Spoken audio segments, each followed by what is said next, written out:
नमस्कार। द देसी अड्डा पर आपका स्वागत है। मैं हूं राकेश तिवारी। क्या सिवान के पूर्व सांसद मरहूम शहाबुद्दीन की पत्नी हिना साहब विधानसभा चुनाव में अपना पैतरा बदलने वाली हैं? क्या लगातार चौथी हार के बाद हिना साहब को इस बात की समझ आ गई है कि सिवान की चुनावी रणनीति कुछ अलग तरीके से बनानी होगी, तभी यहां पे विजय श्री मिल सकती है? क्या इसीलिए हिना साहब विधानसभा चुनाव को लेकर एक अलग रणनीति बना रही हैं और फिर शहाबुद्दीन के पुत्र उसामा साहब को लेकर किस बात की चर्चा हो रही है? आज इसी सब बातों पर आपसे चर्चा होगी। तो चलिए चर्चा की शुरुआत करते हैं और बात करते हैं हिना साहब से। लगातार चौथी हार के बाद हिना साहब के पास जो विकल्प बचे हैं, उन विकल्पों पर हिना साहब कैसे आगे बढ़ेंगी ये तो उन्हें तय करना है। लेकिन एक बात तो ये तय है कि लगातार 4 बार मोहम्मद शहाबुद्दीन सिवान से सांसद बने। 96 में, 98 में, 99 में और 2004 में। और जितने बार मोहम्मद शहाबुद्दीन सांसद बने, उतना ही चुनाव हिना साहब हार चुकी हैं सिवान से। 2009, 2014, 2019 और 2024 4 चुनाव शहाबुद्दीन जीते थे और 4 लोकसभा का चुनाव हिना साहब हार चुकी हैं। यानी कि हिसाब किताब बराबर।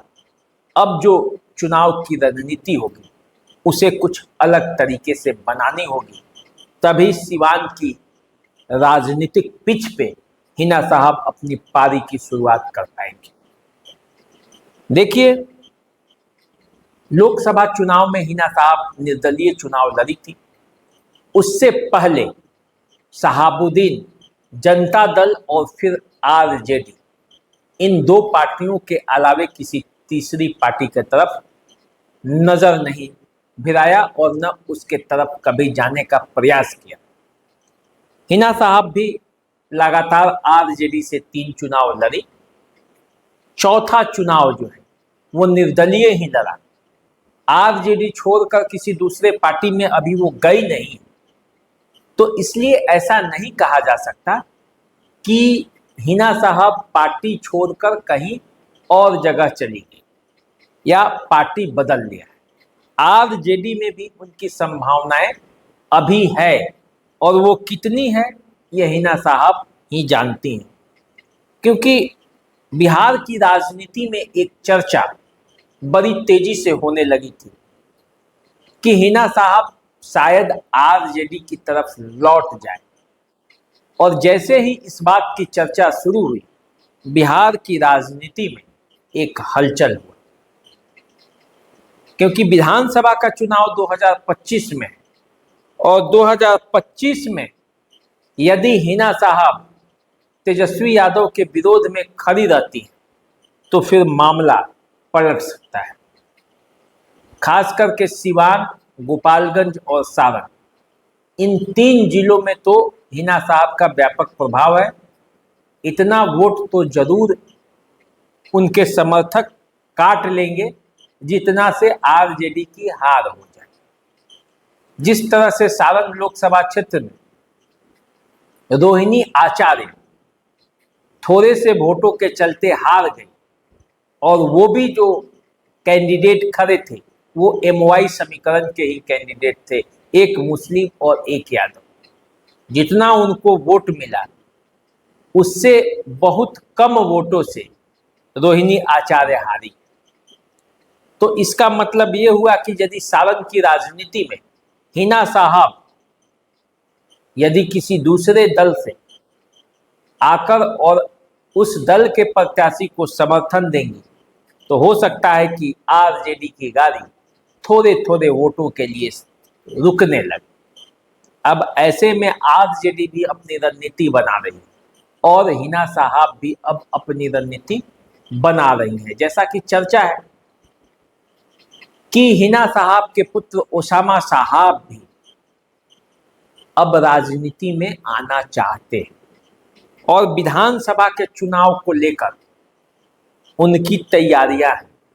हिना साहब ने तो लोकसभा का चुनाव लड़ा था, ओसामा साहब विधानसभा चुनाव से अपने कैरियर की शुरुआत करना चाहते हैं। इस तरह की चर्चा सीवान की राजनीति में है।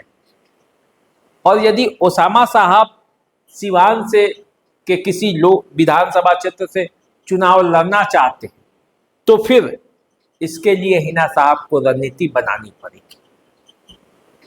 तो ओसामा साहब को लेकर एक चर्चा ये भी है कि ओसामा साहब की नजदीकियां फिर से आरजेडी की तरफ बढ़ने लगी है और तेजस्वी यादव के वो संपर्क में आ गए हैं फिर से, ऐसी चर्चा है।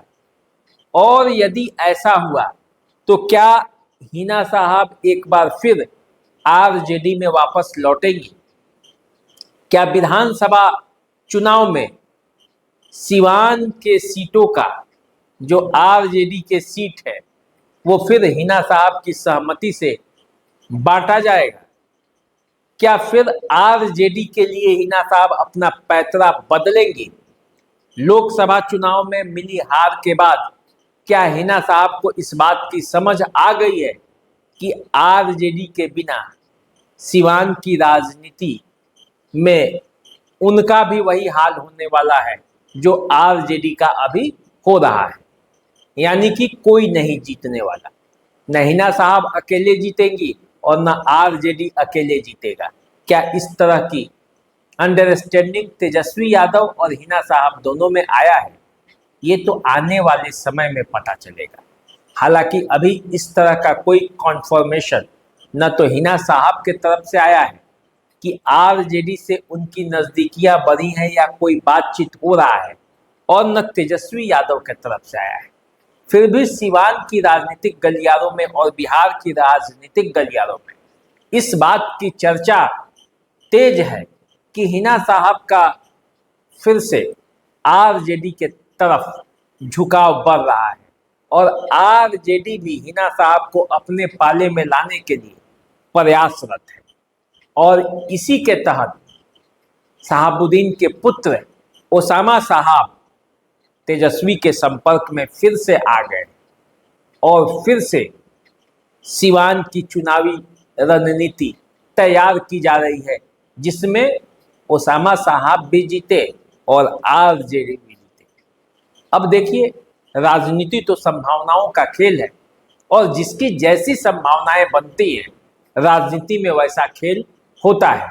तो सीवान की राजनीति में क्या खेल होगा, क्या खेल होने वाला है, अभी 1 साल का समय है और इस 1 साल के समय में सीवान की राजनीति में कौन कौन से खेल होंगे ये देखना अभी बाकी है। लेकिन जैसी चर्चा है उन चर्चाओं पर आपका क्या कहना है, आप अपना कमेंट हमें लिख भेजें, कमेंट करें, चैनल को सब्सक्राइब कीजिए, फेसबुक इंस्टाग्राम पे हमें फॉलो कीजिए। इसी तरह के अन्य मुद्दों पर हम आपके साथ जुड़ते रहेंगे, आपको जानकारी देते रहेंगे।